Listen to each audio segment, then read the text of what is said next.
powerful words. I need some sound. Great words for me to start my talk this day. When I trust and I let go, all is well. Amen. Amen. I did have some video clips to share with you. The first was to open with a clip of the Dead Poets Society, which was entitled Seize the Day, where Robin Williams plays a teacher. And then I had a closing clip, which I'll talk about later. But somehow there's an electrical shortage that actually now my computer's not working, the sound's not working. We have a couple of pictures, but I'm not touching it. So. And I will channel as much enthusiasm, as much zeal to try to depict the scene of this video clip. So the setting is in 1959, and it is at a preppy boarding school for young male teens. And Robin Williams is playing an English teacher named John Keating. And just like true to life, Robin Williams is the epitome of zeal, enthusiasm, audacity, and devotion. So there's no wonder that the character John Keating embodies all of those. So the scene is this. He has all of the students in the hallway, and there is a bookshelf in front of them that has trophies and pictures of classes from the past. And he starts out, okay, it's the new year, and he's asking, okay, what's your name? And they go by their last name, and he's like, oh, Mr. Pitts? Oh, you know how he is. He uses his enthusiasm both to balance good humor and his enthusiasm to engage them. So he goes around asking their names. Pitts, oh, well, that's an unfortunate name, and they giggle. And you can see in the beginning as they're all gathered there, just like most students, they don't want to be there. Sometimes you have to have a 3-ring circus to get attentions of adolescents. I know, I was a teacher. So there he is, and John Keating, the teacher, he's got fire in his belly and in his heart for 2 things. The first one is poetry, the love of poetry, and for the power of poetry, for the words, to inspire, to uplift, and to motivate. And his other passion is to teach. But he does it in a way that is audacious, which means, and I'll get into that later, he does not use the customary modes of teaching. Again, 1959. And he got in trouble for the ways he would teach. So here he is at that bookcase trying to engage them. And he asks one of the students to first read a verse from the poem To the Virgins to Make Much of Time. And so the student reads, Gather ye rosebuds while ye may.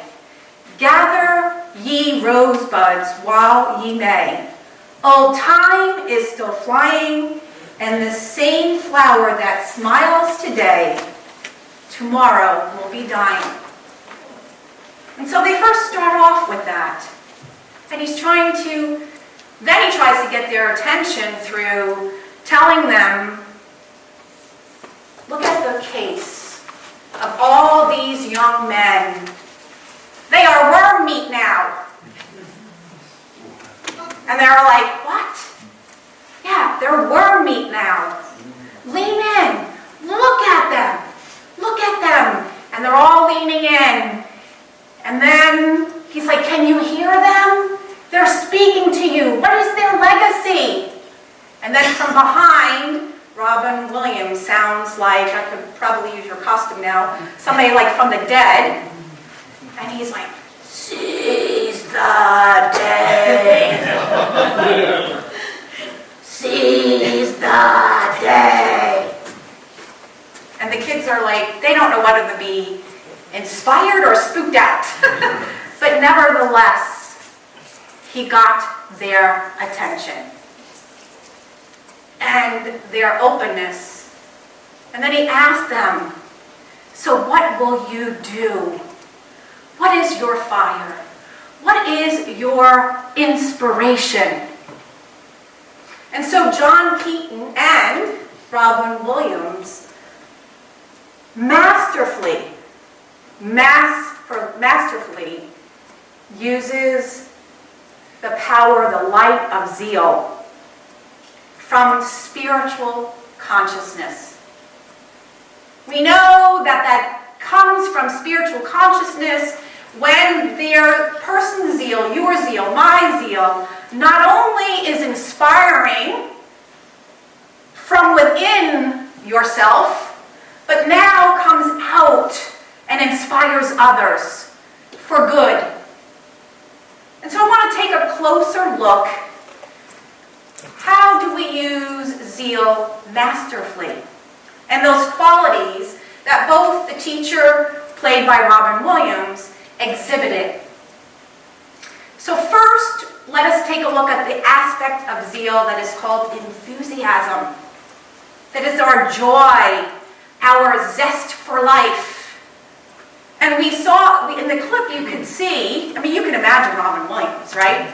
He can inspire you in a heartbeat. And it didn't mean that his voice had to be all over the top. Even in the depth of his voice, he inspired with enthusiasm. As he said, seize the day. It poured out from him. The second aspect of zeal that was demonstrated so masterfully when we are in spiritual consciousness is our devotion. Now, devotion here means intensity of power. And the intensity of power, actually the word enthusiasm comes from the Greek word enthusios, which means inspired by the God within. That's the fire in the belly that I talked to. But that power of intensity is single-focused and present moment. In that scene, you could see a pin drop. Their attention was right there, right present, fully engaged. And then we look at the aspect of zeal that is called audacity. And audacity is our boldness. And when we're using it from spiritual consciousness, it is our boldness that is informed by wisdom and understanding. It's not just spewed out. He was clear. He was trying to ignite the passion of poetry, trying to get them to know that they too can make a difference. And his audacity is the ability to move forth despite challenges. Charles Fillmore shares that zeal is the great universal force that impels humankind to spring forward in an endeavor and accomplish the seemingly miraculous. And in her book, Divine Audacity, written by Linda Martella Whitsitt, who is a Unity minister, and she's the vice president of Silent Unity, shares in her book about zeal, audacity is our power source for moving in the direction of fulfillment and beyond the bounds of perceived limitations in audacity. So we can look at, John Keating, the character played, used audacity in using unconventional teaching styles. He was scolded by administration. But where I want to go now is to the person who played him, Robin Williams. He demonstrated all those aspects, but I want to talk about his audacity. to do the seemingly impossible. Now, we are in awe of his talent, but he had for many years suffered from depression, serious depression, depths of real low, addiction, relationship issues. He was married 3 times. And I'll talk a little bit more about that later. So it shows that not all of us every day, in every moment, is going to be, yay, team, give me the pom-poms. Yay, the computer's not working again. Yay. Right? We don't always wake up every day. Woo-hoo! Although it's very helpful. Things happen in life. We maneuver through physical circumstances. Yet, through his depression and all of that, he was still able to channel it. So now I want to talk at what he experienced in the depths of his addiction and his depression. You know how we do the Power of the Month now, we talk about overdeveloped, underdeveloped. I really would like to look at it. The light being either suppressed or like imploding, suppressed imploding, or exploding. Okay? Overdeveloped exploding. So when we look in the imploding, we experience enthusiasm. No. It's hard to get up in the morning. We have little or no zest for life. We have maybe apathy, and we're tired. Tired all the time. And many times people will say, you say, what's the matter? You look upset. Oh, I'm just tired. But many times if you go deeper, there is an undercurrent of apathy. And then we move to looking at audacity. And when we're feeling low and suppressed,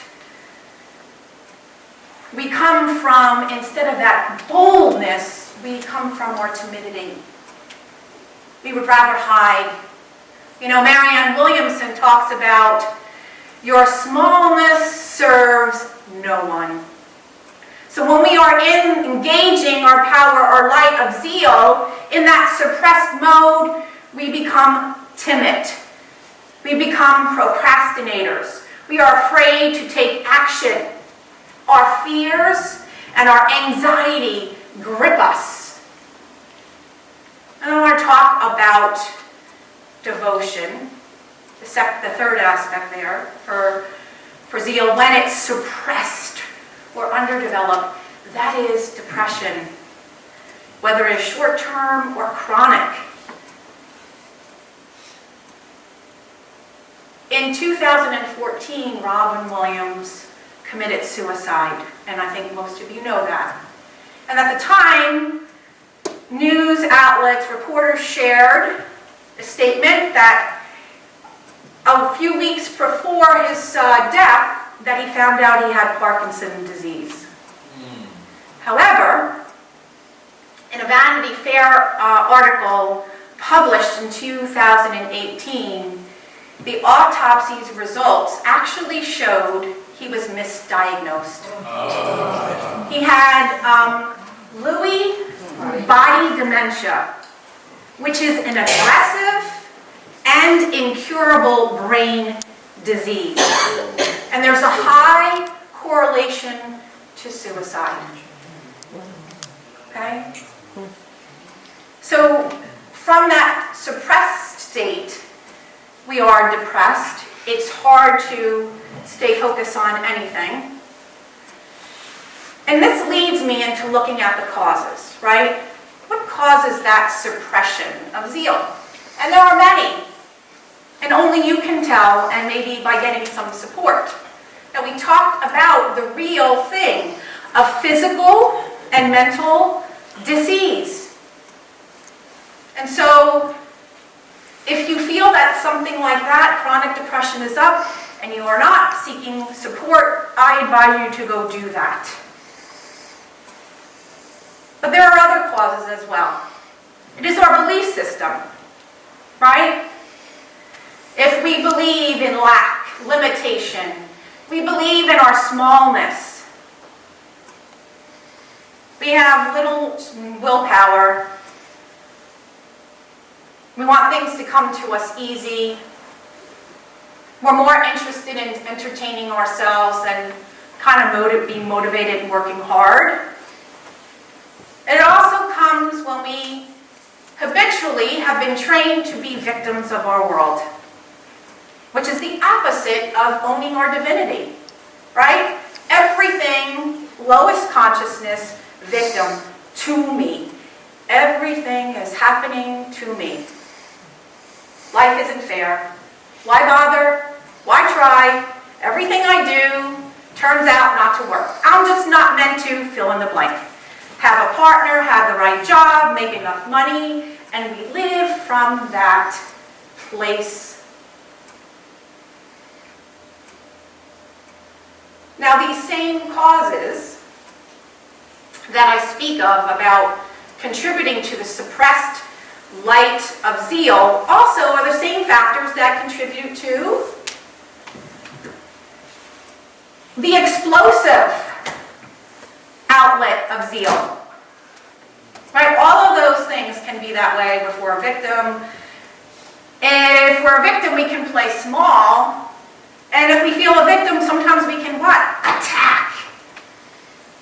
So let's look at it from the explosive or overdeveloped use of it, right? So we look at our enthusiasm. It's over the top. It is almost that too good to be true. It's that phony, ha, let's laugh. I love you, I just met you, I'm in love with you. There was a video, that wasn't the one I was going to show, I was looking through one from Friends. And Alec Baldwin plays a new boyfriend of Phoebe's. And he comes in and he's meeting the gang for the first time, and it's called Enthusiastic Parker, right? He comes in, oh, let me feel your belly, Rachel's pregnant. He's touching everybody, he's all over the place. He's like, they go to the event, he's like zinging the dishes up and down in the holder for the banquet. And you really get like, okay, this guy's over the top. Now I know that's a show, but it's when our enthusiasm is inauthentic or we feel that our joy is phony. Then we move to the aspect of, so we have enthusiasm in its overuse. So then we move to our audacity, our boldness. Then our boldness is not inspired by wisdom. It is scattered. It is abrasive. It is all over the place. It's hard to keep a single focus. You have fires, you're multitasking all the time. You got fires burning in how many different places. And so people are like, oh, I can multitask, but science has shown we really can't because we're always switching our energy. And when we're doing this, it leads to burnout. And if we're feeling burnout, we are not feeling joyful. And also we have to look at our power of order. Do we have the power to prioritize? Or, remember, single-minded, in being single-minded, single-focused, being channeled by wisdom, or are we scattered? And then the last aspect I would like to talk about is devotion, having that fire in the belly. And what do we have it? Is it being informed again by wisdom, or is it reactionary? So sometimes we feel angry, do we not? How many of you have ever felt angry? Is it bad? No. We just need to know how to wisely channel that. How do we audaciously channel it?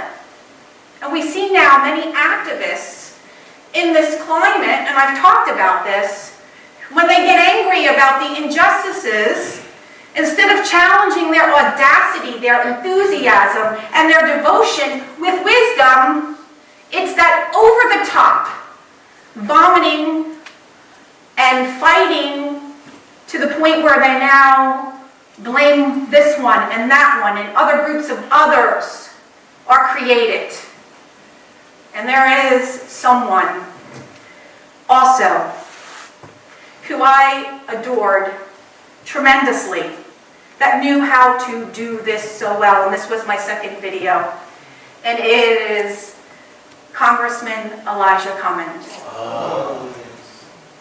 I admit I taped C-SPAN, the funeral. I love that man. Why did I love him? Because his enthusiasm, his zeal was contagious. His words were focused and clear and inspired. And what were they inspired for? For justice, for equality, and for democracy. And I don't care which political party you are on. I've spoken about Republicans up here as well. So let's just set that aside. He was called the Lion of the House, but yet he was the biggest teddy bear. And he knew how to channel those words with enthusiasm, with audacity and devotion. Whether he was standing for something that was not being supported for the rights of individuals. At 11 years old, he was in a swimming pool trying to segregate it and got hit over the head with a bottle. His whole life was about that. And I didn't know until I watched that funeral that I was shocked, I don't know about you, when I found out that he passed. I didn't know he was sickly. He was 68 years old. And his wife at the funeral shared that he was diagnosed 25 years ago with a life-threatening illness. What propelled him forward? It was the fire in his belly. It was his audacity to do the seemingly impossible, and he did it over and over. And so, my friends, I'd like to end with the words that were on the video, and it was the words of the poem, I Have Only Just a Minute, that was written by Dr. Benjamin Mays, rather.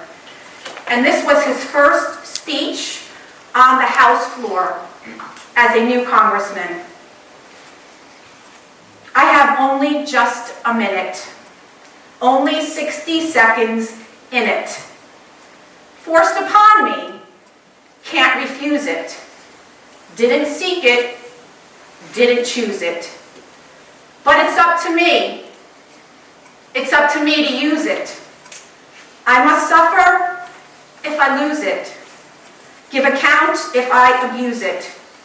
Just a tiny little minute, but eternity is in it. May God bless you.